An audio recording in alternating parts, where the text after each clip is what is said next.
Sosok Haris Saputra atau yang lebih dikenal dengan nama Mael Lee merupakan seorang YouTuber dan aktor. Sosoknya dikenal lewat jargon, bukan kaleng-kaleng.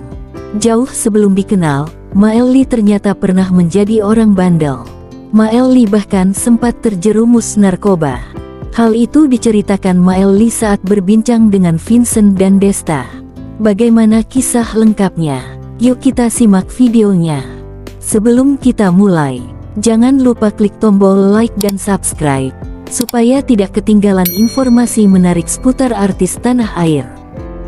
Berkelahi waktu sekolah. Mael Lee mengungkapkan jika dirinya dulu tukang berkelahi. Hal dilakukannya saat masih duduk di bangku SMP. Dulu aku sekolah berantem. Pernah aku sekolah itu mukulin guru aku. Jadi aku itu waktu SMP mau pacaran di belakang. Dia punya warung di belakang itu, kadang ada yang sering ngerokok, ada juga yang pacaran anak-anak SMP. Aku belum sampai ke lokasi, di stop sama dia.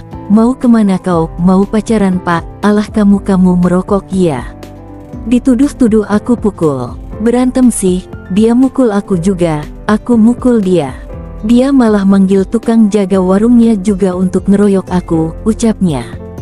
Mael Lee mengaku menyesal. Dia mengakui kesalahannya hingga dimarahi oleh kedua orang tuanya. Itu kan dulu, pikiran aku masih sempit, ucapnya. Sampai di visum aku pergi ke dokter, bapak aku dipanggil ke sekolahan, bayar uang pengobatan 300 rupiah ribu. Pulang ke rumah mama aku maki-maki, sambung dia. Malak teman sekolah. Mael Lee menyebut jika dirinya juga sempat malak ke teman-teman di sekolahnya. Dia bahkan menjadi ketua keamanan di sekolahnya. Aku sering minta-mintain duit, malak. Duitnya buat jajan aja, dulu kecil-kecil masih SMP. Keluar jam istirahat aku keliling kelas, katanya. Terjerumus narkoba. Tak hanya itu, Mael Lee juga sempat terjerumus narkoba. Karena aku pengen nyobain, ya udah kucobalah. Kucoba nagih nikah. Nagih kalau enggak ada duit, aku jual barang, katanya.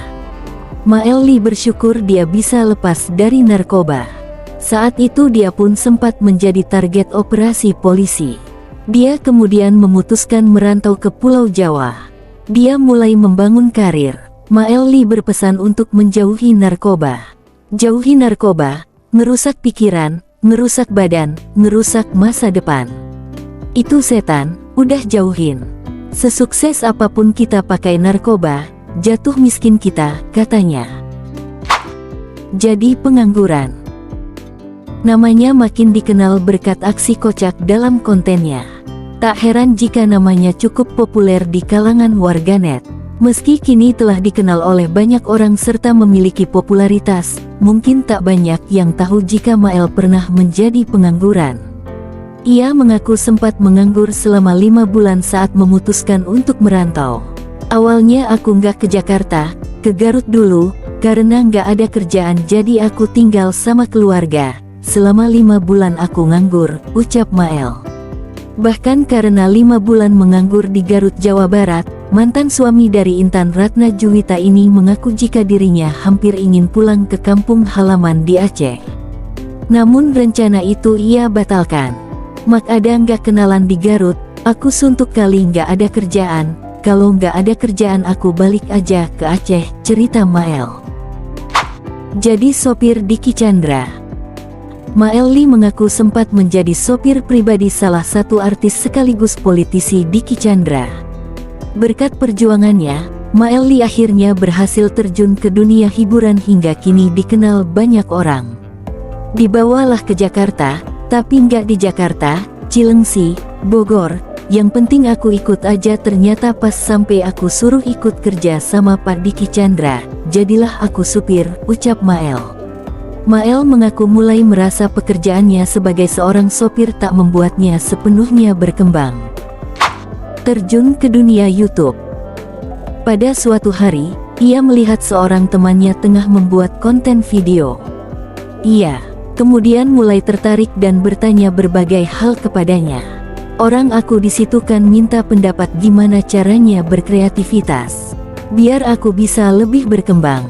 Bukan berarti jadi sopir engage bagus, tapi kurang berkembang. Jadi aku di situ bertanya, gimana caranya, ujar Mael. Mael mengaku sangat tertarik dengan kesuksesan temannya sebagai seorang konten kreator. Ia kemudian menyatakan keseriusannya untuk menjadi YouTuber. Karena ketertarikannya untuk menjadi konten kreator, Mael bersedia diajak belajar membuat video dan membantu beragam pekerjaan temannya tersebut. Namun ternyata hal ini membuat Mael lalai pada pekerjaannya sebagai sopir. Ia mulai sering terlambat menjemput anak bosnya dari sekolah. Lagi-lagi bolos, besoknya juga. Ku matikan handphone, biar aku enggak bisa ditelepon. Saking aku pengennya tahu, gimana cara berkreativitas di digital, ucapnya. Pada akhirnya ia mendapatkan teguran keras dari bosnya. Karena merasa bersalah, Mael kemudian menemui bosnya untuk meminta maaf. Saya minta maaf Pak kalau kinerja saya kurang bagus. Saya juga minta maaf kalau anak-anak enggak kejemput. Saya bantuin temen bikin video buat YouTube dan Instagram, ucap Mael kepada bosnya. Teman saya sukses di bidang itu. Saya juga pengen sukses Pak di bidang itu. Saya mutusin keluar dari kerjaan yang Bapak kasih. Saya pengen berkembang Pak, lanjutnya.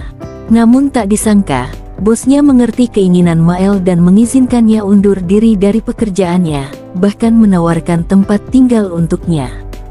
Takut merepotkan, Mael akhirnya memilih untuk menumpang di rumah temannya. Ternyata merintis karir sebagai seorang YouTuber tak semudah yang dibayangkan Mael. Dengan uang yang sangat terbatas, ia harus berjuang hidup di kota perantauan. Karena kesulitan ekonomi, Mael juga merasa susah menemukan ide-ide untuk konten YouTube-nya. Seolah tak ingin berpangku tangan, Mael mulai mencari referensi konten kreatif di YouTube. Kebetulan di situ aku nonton video Bruce Lee. Kebetulan juga tiba-tiba itu dapat aku referensi untuk video-videoku nanti, ujarnya. Enggak tahu aku kenapa bisa video Bruce Lee. Padahal enggak ada nyambung ya, lanjut Mael. Di tengah pergumulannya mencari konsep konten, Mael mendapatkan kabar buruk. Ayahnya di kampung meninggal dunia. Ia merasa hancur karena pada hari paling berduka itu ia tak dapat pulang karena keterbatasan biaya. Namun, rupanya kesulitan itu justru menjadi cambuk baginya. Mael kemudian semakin semangat membuat konten hingga akhirnya followernya terus bertambah. Berbagai tawaran kerjasama terus datang menghampirinya hingga kini ia mampu meraih kesuksesannya. Intinya, mulai aja dulu, kata Mael. Itulah kisah perjalanan kisah hidup Mael Lee yang dulunya berandalan sampai menjadi YouTuber yang sukses. Pelajaran apa saja yang bisa diambil dari kisah perjalanan hidup Mael Lee menurut kalian? Tulis di kolom komentar. Sampai jumpa di video selanjutnya.